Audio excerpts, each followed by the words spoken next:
have the mechanisms to get your vote out to the polls. Make sure you have the proper phone list. Make sure you have the proper, know who your supporters are, know who you've identified as your voters. And they do a stunningly lackluster job on both sides of the aisle of that. So, well, I mean, is she, despite having lost this initial run-up, is she a stronger candidate going forward, of course, knowing that, in effect, she's going to have to develop her own organization, which she seems to. We've already started moving. She's already committed to 2016, and we're gonna move right ahead. And the one thing that we didn't do this time out, which was, frankly, call a spade and look at Nick Kettle and say, hey, this is not the guy that represents you. He does not act senatorial up there on Smith Hill. You ran a very positive campaign. Yeah, and we tried to focus on levels of maturity. It's all about maturity, because you get none of that from Nick Kettle. And I think if it's three things, if it's you're going to have your base voters, you're going to have the people that think that the way he behaves up there is okay. Those aren't the people we're going to reach. So we have to focus on that third group of independents that really are going to look at him and say, yeah, is he sending the right message about the people in this area? And I told people over and over, if a guy from Woonsocket can look at your state senator and laugh, that's saying something. Well, now it's. By the way, should I invite him to debate now? I don't think he'd come on the show one way or the other. Well, should I start inviting him to debate now? Well, that's actually, probably what we're going to have to do is plan 2 years out to get him, to stand up and argue the ideas. Reserve a date now? Yeah. We don't want his calendar to fill up too fast. Should Margot have run a more negative campaign? I don't think so. I think generally part of the problem, and certainly people were totally sick of it in this state this year. I don't know if it seemed like really bad this year, the negative attack ads, and people are just really, really sick of it. And I think that's an indicator of certainly why Bob Healy did so well in the election. The bombs that started dropping right after Halloween were astonishing. It was insane. I mean, of emails that got found out, and just bald-faced lies thrown at other candidates from one side of the aisle and the other, and it's like, people are just sick of it. I know I am. I'm sick of the phone calls. I'm sick of the TV ads. I mean, it's literally like some commercial breaks were like, Fung bad, Raimundo bad. Fung good, Raimundo good. It reminds me of Phil Hartman as Frankenstein. Fung bad. Now, Linda Finn was notoriously anti-2A, as our gun friends would say. Took a very, very strong position in gun control. Do you think that ultimately did her? Yes and no. I don't think that. I wish that folks could realize that it's really just a common sense issue. Like, I differ from many of the people on the left-hand side of the aisle in that I really don't see anything wrong with the way our gun laws sit right now, but I would certainly advocate for, you have to be licensed to own a firearm, and that I think that firearm should be registered, so that strictly from a public safety standpoint, where if, God forbid, a policeman or a first responder has to enter your home, I think that they deserve to know whether or not there's a firearm in that home. That's an issue of great debate. We'll just leave that hanging out there. But so you're not of the, it would appear that Ms. Finn took gun control to new heights. Mm-hmm. She wasn't successful in getting the legislation passed. Well, the NRA descended on this state like, vultures on a carcass. Right. So, and I guess it's Mr. Riley who reassumes that seat. Another young lad, right out of the Nick Kettle Hall of Fame, I guess. Right. These high school kids, they'd be taking over the state. Big winners. Bob Healy. Number one winner, whether you want to look at it as a win for Bob Healy or a win or some type of independent or common sense voice in the state. Anybody who watched those debates on Channel 10, especially that last one, I thought he just won hands down. Answered questions directly, and they had a real drop the mic moment at when was asked what's the single biggest thing holding this state back, and he just stood up and plainly said special interest. And to me, that was like the drop the mic, boom, drop the mic, walk off stage. That was it right there. The question that everyone across the talk radio nation is discussing this week is he able to, is he willing to, is he going to carry that forward? I should hope so, and frankly, I think it would probably behoove Gina Raimondo to reach out to, especially Mr. Healy. I mean, Mr. Fung's got his hands full in Cranston for the next 2 years, which is nice to have a plan B if you don't win. I think that it's really important for our governor-elect as she moves forward to understand that she may have won the election, but the majority of people did not vote for her in this state. And I think that it would be wise for her to consider that in every move that she makes. But already her new coalition transition team really doesn't reflect anybody from outside her camp. No, and that disturbs me. I'm interested to see how Mr. Elorza's administration shapes up. Well, one of the most notorious moments of the transition has already taken place. Vincent A. Buddy Cianci invited Mr. Elorza to be the first guest on his radio show. According to the show, and I was listening live at the time, as I like to, it's a great show, Mr. Elorza initially said yes and then had to check in to see if it was okay with the folks who ran the boycott. Are you kidding me?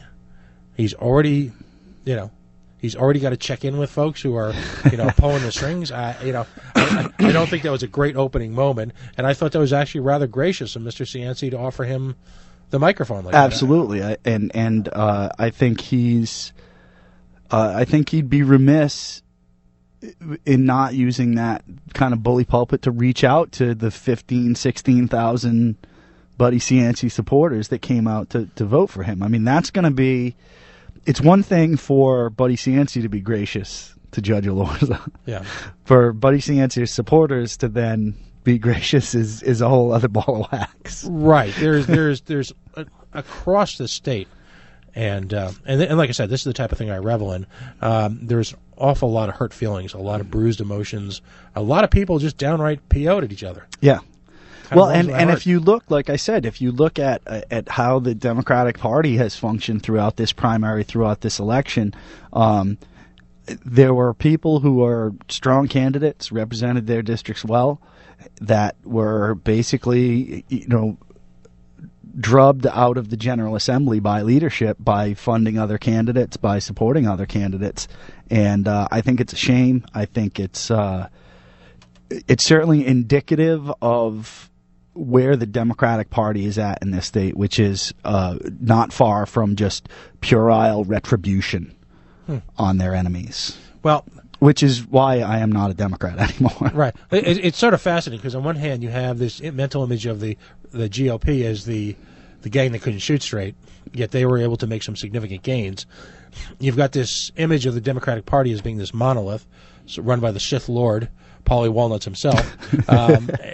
Mr. Mattiello, yet at the same time there are some cracks in that foundation is what we've seen if you really look past the hype in this election. Well, and if I was Lisa Tommaso, I would be thoroughly ticked about, what happened, especially in her race. Here's somebody who's a member of your leadership team, and if you can't drum together the people to donate, to get out and volunteer, to knock on doors, to help her get out there and do the retail politicking that she needs to do to win that district. Because I'll tell you right now, talk about night and day. You can work on campaigns in Pawtucket and Woonsocket and Providence and think you know everything. Go on out to Scituate and Foster and Gloucester and Coventry. It's a whole different ball of wax out there. The ground game is different. The strategies are different. The voters are different. I mean, the number of registered independents in District 21 is like 60% of the voters, which is insane. I mean, that's huge. Right. And we do have statewide more independent voters per capita than any other state, but in this particular area, it's just blowing the D's and the R's right out of the water. Plus, you've got all the geographic issues of getting out there and doing retail campaigning. Yeah, I mean, you're going through neighborhoods where, I mean, a driveway can be a quarter mile long. It's not a walkable canvas. It's not like you can get out there and knock on every door, which is why you have to do mailers, which is why you have to do just straight lit drops. You're not knocking on doors. You're just popping literatures in those doors, and it still takes forever. Well, a few weeks ago, we had Rob Paquin, who's a friend of the show, from the Rhode Island Grand Ole Party on. And when we get back in after the break, I want to discuss some of the movement that each party is taking. Again, it seems like, despite evidence to the contrary, one is moving in the right direction, one is crumbling. You are listening to the Coalition on Talk Radio, AM 790, your source for news, sports, everything that matters in life. We can be found on the Coalition Radio on Facebook. The insult line of Twitter today is at PO Taxpayer. We'll be right back.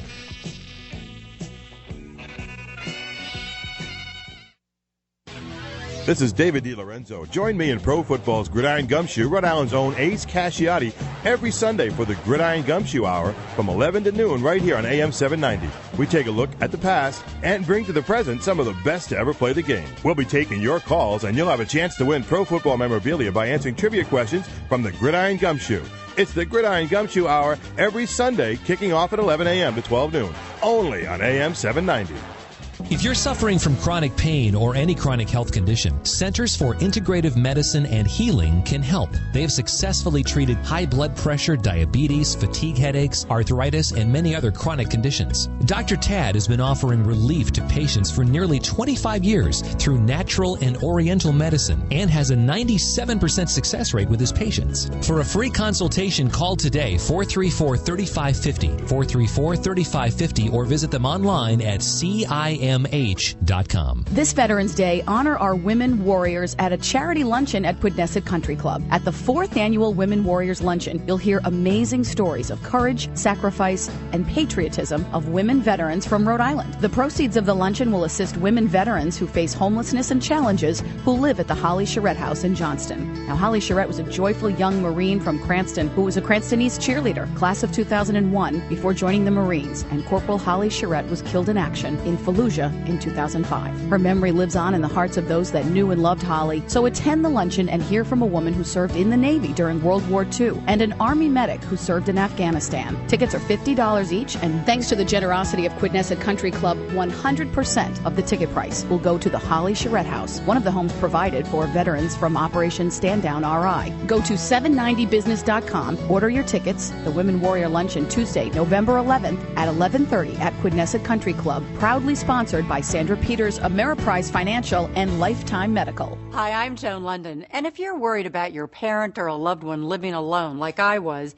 and you want reliable senior care information, then call A Place for Mom, the nation's largest senior living referral service. You'll get free information on assisted living, Alzheimer's care, nursing homes, even important financial information. They had obviously researched every place, not just given me names. Really? Yeah.